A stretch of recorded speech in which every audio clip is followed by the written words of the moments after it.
নমস্কার। সুনীল গঙ্গোপাধ্যায়ের কবিতা কেউ কথা রাখেনি।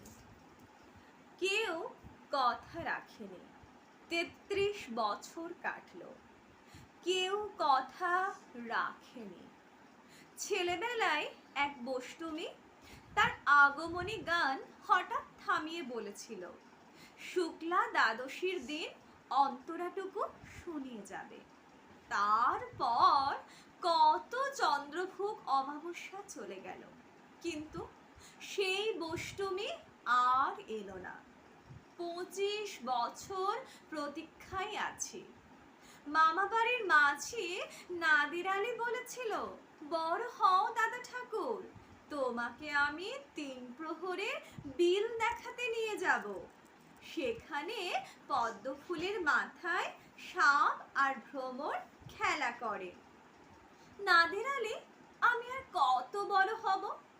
আমার মাথা এ ঘরের ছাদ ফুঁড়ে আকাশ স্পর্শ করলে তারপর তুমি আমায় ৩ প্রহরের বিল দেখাবে? একটাও রয়েল গুলি কিনতে পারিনি কখনো।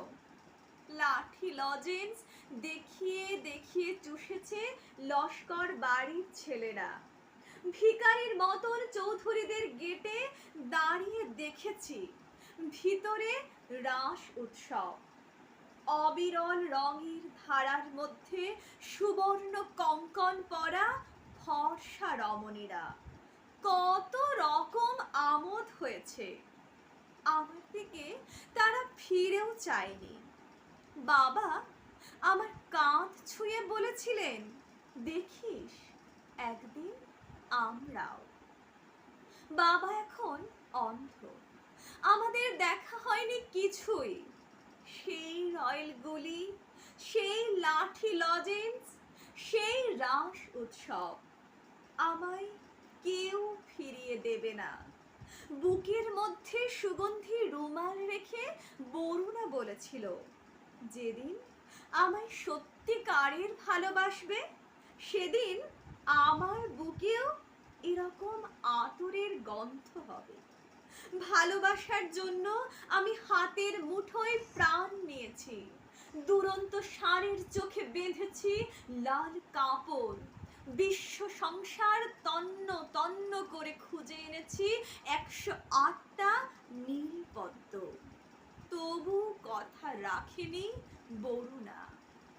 এখন তার বুকে শুধুই মাংসের গন্ধ।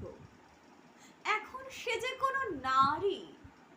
কেউ কথা রাখেনি, ৩৩ বছর কাটলো, কেউ কথা রাখে না। নমস্কার।